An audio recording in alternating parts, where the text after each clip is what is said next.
Chapter 5. The Game of Alliances, Queen Lysandra's Strategy.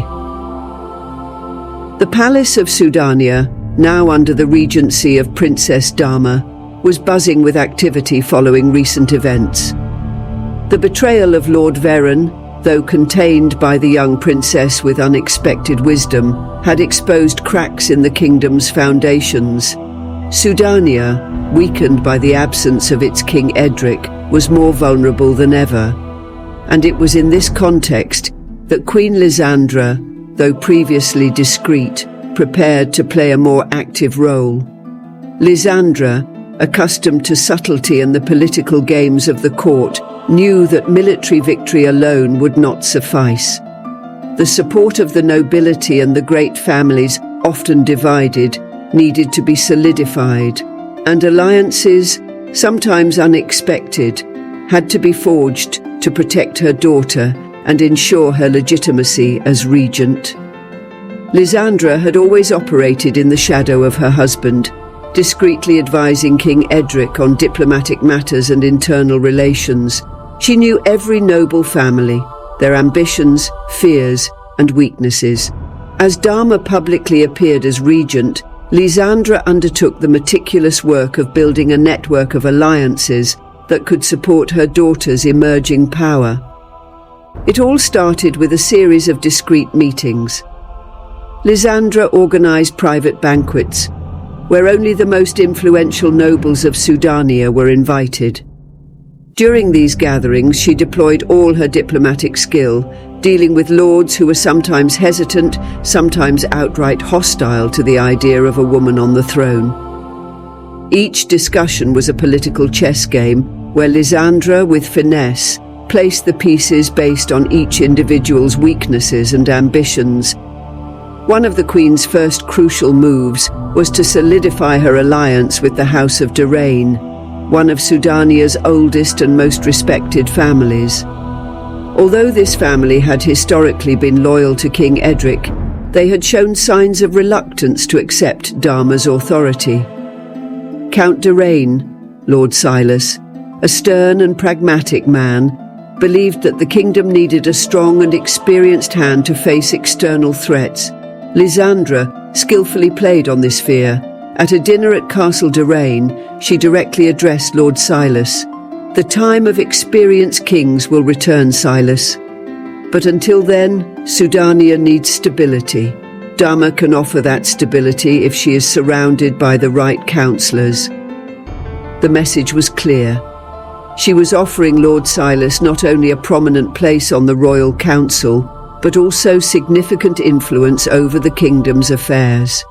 In return, House Derain promised its support to Dama. It was a pragmatic alliance, but essential. With this influential family by her side, Lysandra knew that others would follow. The formation of the new royal council was another key element in Lysandra's strategy. After the failure of Lord Veron and his supporters, it was necessary to fill the power vacuum within the council, but also to avoid the formation of a new opposition bloc. Lysandra carefully selected more moderate nobles and some of her own long-time allies, thus ensuring a majority favourable to Dama. Among them, Lady Alina, a respected figure in Sudanian nobility and a fervent defender of the princess, was promoted to a more visible role within the council. Lysandra also called on military advisors like Sir Alaric, whose loyalty to Dama was beyond question. Thus, the council became a mix of political influence and military strategy, forming a solid base for the princess's regency. But internal alliances were not enough. Sudania was not only threatened from within, but also from without. King Armand of Vardalia, the instigator of King Edric's capture, stood ready to exploit any weakness in the kingdom. Lysandra knew she needed to buy time, but also to rally other kingdoms to their cause. The Queen discreetly sent emissaries to neighbouring kingdoms, seeking to strengthen alliances with those who shared common interests with Sudania.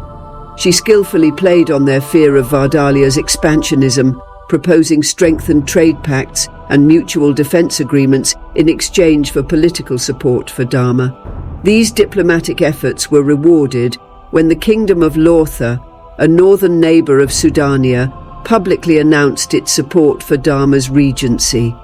This external support significantly strengthened the young princess's position and temporarily cooled the belligerent ardor of King Armand.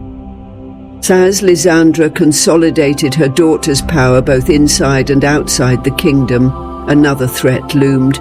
Sudania's economy, weakened by the impending war with Vardalia, needed reorganization. Lysandra made the courageous decision to implement economic reforms, starting with a revision of the tax system.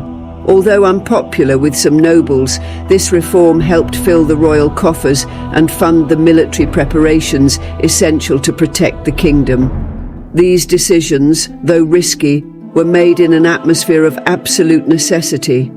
The Queen Mother and her Council of Trust knew that Sudania did not have the luxury of hesitation. Each move had to be calculated to maximize the kingdom's chances of survival, while strengthening Dama's regency. Thanks to Lysandra's tireless efforts, Dama now found herself in a stronger position. Obstinate nobles had been either sidelined or neutralized. Internal and external alliances were beginning to bear fruit, and the once fractured royal council was now united around the young princess.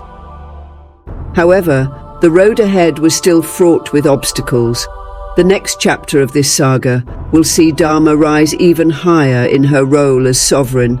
The upcoming episode, The Awakening of a Sovereign, will reveal how the princess increasingly asserts herself as a legitimate and capable leader, overcoming her own doubts and the challenges imposed by circumstances. Don't miss this new phase of the story, where Dama, despite her young age, will prove that she is not just the daughter of a king, but a queen in the making.